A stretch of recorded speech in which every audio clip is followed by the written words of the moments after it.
Bienvenue à Issoudun, devant le premier couvent des filles de Notre-Dame du Sacré-Cœur.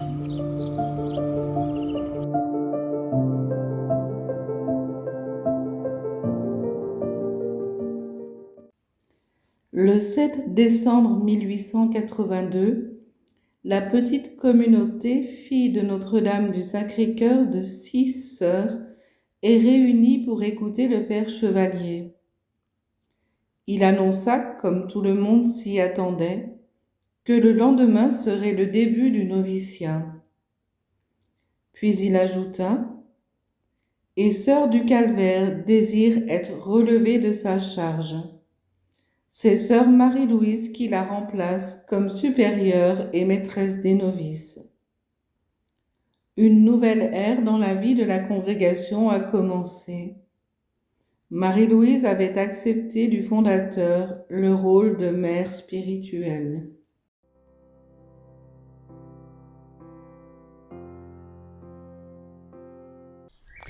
En 1874, tout ce qui est nécessaire pour commencer la fondation de l'Institut féminin voulu par le Père Chevalier est réuni, en fait, assez facilement.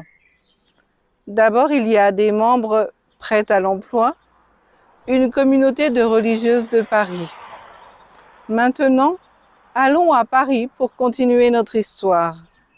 On August 30, 1874, the first members of the congregation were officially installed.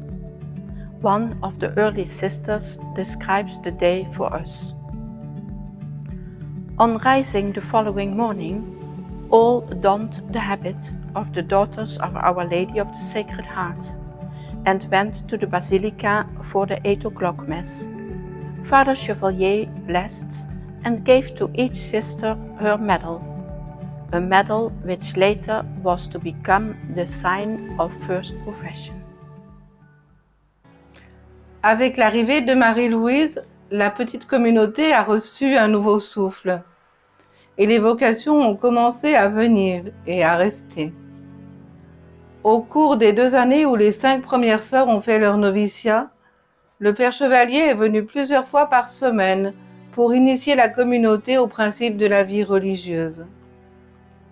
Quant à Mère Marie-Louise, elle a fait de la vie communautaire une source d'inspiration et de joie. The period prescribed for the novitiate was now nearing its end. The community numbered 16, of whom there were 5 for profession. After an 8-day retreat given by Father Guyot, MSc, they received their habits and made their profession on September 9, 1884. It was 1 o'clock on September 9. Monsignor Marcal, the Archbishop of Bourges, assisted by Father Chevalier, and in the presence of several missionaries of the Sacred Heart, blessed 13 white and blue habits. Immediately after the blessing of the habits, the 5 senior ones approached the altar to pronounce their vows of poverty, chastity, and obedience. Mother Marie-Louise commenced. She was then followed in turn by Sisters Madeleine, Emily, Claire, and Mary Savior. The ceremony concluded with the singing of the Te Deum. Après la profession, le 9 septembre, quelque chose de vraiment passionnant s'est produit. Mère Marie-Louise écrit dans le journal communautaire de 1884 « Vers le 4 octobre, le très révérend Père supérieur nous firent savoir qu'à Rome, on désirait voir partir pour les missions de la Nouvelle-Guinée non seulement des missionnaires du Sacré-Cœur, mais aussi des filles de Notre-Dame du Sacré-Cœur. Il fallut donc commencer immédiatement les préparatifs. Grand fut l'émoi dans la petite famille religieuse quand on remarqua des allées et venues inusitées, des préparatifs mystérieux. Quand le très révérend supérieur annonça ce départ, nos chères sœurs furent au comble de la joie. Et qui ont été les chanceuses choisies pour être les premières filles de Notre-Dame du Sacré-Cœur à partir pour la mission? 3 sœurs qui ont fait profession avec Mère Marie-Louise. Sœur Madeleine, Sœur Claire et sœur Marie-Xavier, et 2 novices dont la profession a été avancée jusqu'au jour du départ, sœur Marie-Paul et sœur Marthe. Nous sommes le 17 octobre 1884, le jour du départ. Mère Marie-Louise nous raconte ce qui s'est passé ce jour-là. Le 17 octobre, si impatiemment attendu, arriva enfin. Monseigneur eut la bonté de venir bénir les futurs missionnaires. Nos sœurs missionnaires profitèrent de ces 2 heures d'intervalle pour aller voir la basilique et pour faire leurs adieux à Notre-Dame du Sacré-Cœur. Lorsque cette décision a été prise, Mère Marie-Louise était en Belgique pour sa visite annuelle. Elle écrit aux sœurs d'Océanie: « Nous sommes comme des oiseaux sur une branche, jamais sûrs de pouvoir rester à Issoudun. Mais nous sommes en sécurité dans le cœur de Jésus, de Marie et de Joseph, qui ne nous quitteront pas. » Peu de temps après, Mère Marie-Louise reçut une lettre du gouvernement annonçant que leur maison d'Issoudun serait vendue en novembre 1905. Mère Marie-Louise jugea alors nécessaire de transférer le noviciat et la maison mère à Thuin. But the house in Thuin was rapidly growing too small. Next to the convent, there was a large house called La Gaieté. It was just what Marie-Louise wanted for the novitiate. En 1906, quelques sœurs ouvrent une communauté à Dour, une petite ville au milieu d'une zone minière, pour soigner les malades. Au début de leur ministère à Dour, Mère Marie-Louise écrivit aux sœurs: « Je suis bien contente de penser que vous allez d'abord vous occuper des pauvres. » La même année, en 1906, les sœurs s'installent à Marbex et à Ham-sur-Eure. One of the sisters who worked in Ham-sur-Eure was Marie-Louise Coyard. She carried on an extraordinary apostolate as a nurse among the sick in their homes. En 1907, les sœurs commencent à travailler à Couillé pour soigner les malades. Couillé est situé au milieu d'une zone minière ayant beaucoup d'usines. C'était surprenant de voir des vocations venant non seulement de Belgique et de France, mais aussi des Pays-Bas, d'Allemagne, d'Autriche et d'Irlande. On June 6, 1906, Mother Marie-Louise returned to Belgium for her annual visit, intending to stay only for a few weeks. Before leaving Issoudun, she spoke with Father Chevalier about the advantages of transferring to Belgium. Le 15 octobre, elle a écrit au Père Chevalier de Thuin: « Bon et vénéré Père, plus que jamais, mes sœurs assistantes et moi sentons combien il nous est pénible de ne pouvoir vous parler librement de nos affaires. D'un côté, tout semble nous dire que, par prudence et momentanément, nous devons transférer le noviciat en Belgique, ainsi que la résidence du conseil de la société. D'un autre côté, nous comprenons, bon Père, combien il vous en coûte d'approuver notre décision. Nous ne voulons pas abandonner Issoudun, le berceau de notre petite famille et celui de la dévotion à Notre-Dame du Sacré-Cœur. Nous y laissons une communauté et nous-mêmes y reprendrons plus tard notre vie et nos occupations. Ceux d'entre nous qui resteront à Issoudun compteront sur la protection de Notre-Dame du Sacré-Cœur. Considérez, vénéré Père, que nous sommes dans l'angoisse et que seul un mot de votre part peut nous rendre la paix.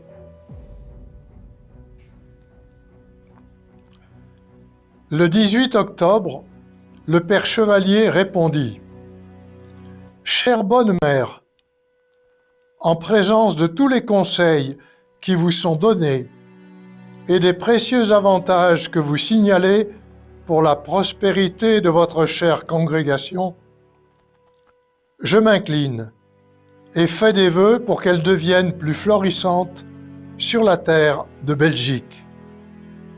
Mother Marie-Louise lost no time acting on the decision.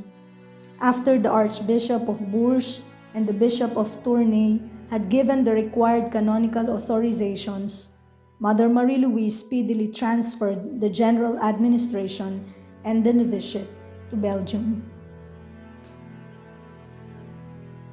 On October 28, she wrote a circular to the whole congregation, sending it to all the sisters spread out in the missions. No doubt you are very surprised to see that I am still in Twen. After much reflection and consultation, and I may add much suffering, we have had to make the decision to establish ourselves more securely here. Despite the heartbreak, our venerated Father General has had, like us, to bow before the unjust demands and pressures of the terrible hour we are passing through, and authorize our departure. But our heart remains at Issoudun. Les novices sont arrivés le 9 novembre. Marie-Louise y était déjà depuis juin et ne reverrait plus jamais la France. À Issoudun, il ne restait plus que 5 sœurs. Malgré les persécutions, quelques postulantes se sont présentées. Elles ont généreusement partagé les privations et le dur travail des sœurs en attendant le moment d'entrer au noviciat en Belgique. En cette période d'incertitude et de grande souffrance, Mère Marie-Louise exhorta les sœurs. Remercions sincèrement Notre-Dame du Sacré-Cœur et Saint-Joseph de nous garder dans notre chère congrégation. Et ainsi, notre histoire continue. Ici, dans la maison de Twen, qui sera le dernier couvent où Mère Marie-Louise vivra. Elle a vécu 25 ans à Issoudun. Le transfert à Twen a été douloureux pour elle, à la fois physiquement et émotionnellement. Elle était devenue très faible. In spite of her physical weakness, Mother Marie-Louise continued to work.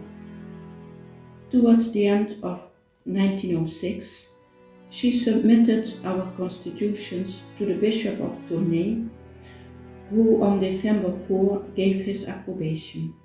The degree of praise from the Holy See finally came in July 1908. Le 8 avril 1907, Mère Marie-Louise célèbre son jubilé d'argent d'entrée dans la vie religieuse.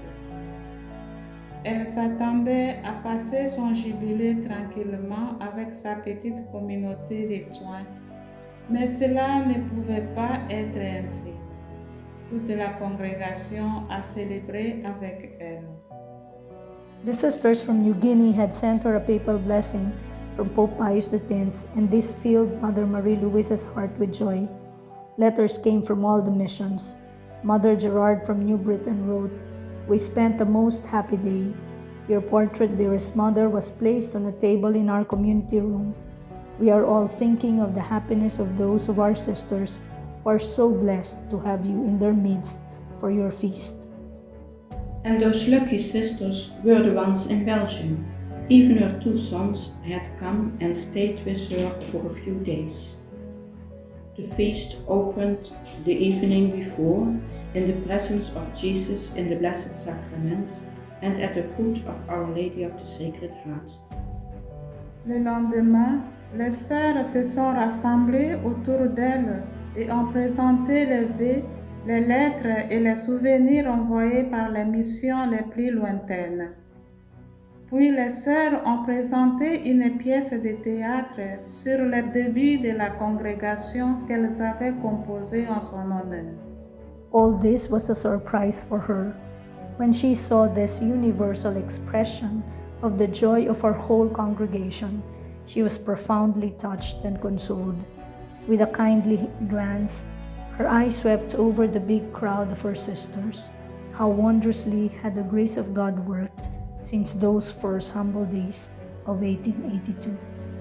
Mois après la mort de Père Chevalier, la congrégation était de nouveau en deuil.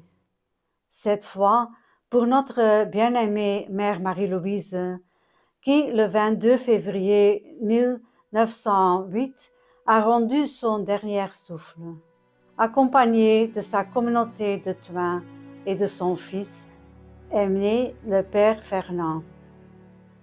Écoutons le récit de ces derniers jours de la voix, affligée d'un fils qui a perdu sa chère mère.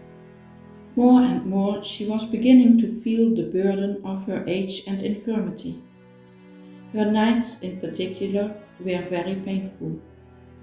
Assistance at the community mass and the reception of the Holy Communion were, of all the religious exercises, the ones to which she most tenaciously clung.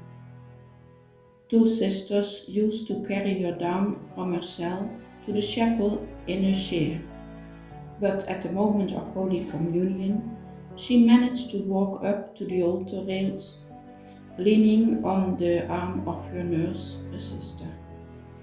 Vers la fin de sa vie, sa prière était presque continuelle. Elle éprouvait une grande consolation à s'abandonner sans réserve à la miséricorde infinie du cœur de Jésus.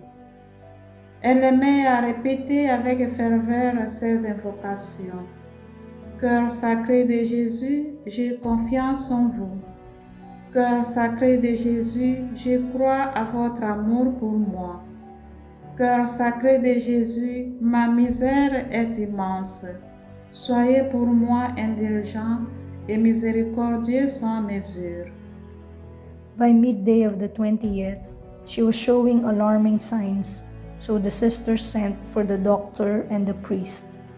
Father Piperon arrived and gave her absolution. The next day, 21st, the Dean of Thuan was sent for and gave her the last sacrament. On Saturday, her eldest son arrived at 7 o'clock from Paris. Her eyes remained closed. A little before 8 o'clock, the sisters began the prayers for the agonizing. And a few minutes later, fearlessly and without agony, she gave up her beautiful soul to God. She had met death in the same spirit in which she had lived her whole life, very simply, very humbly, and entirely submissive to the will of God. Let us pause for a few moments to thank God for our beloved Mother Marie-Louise.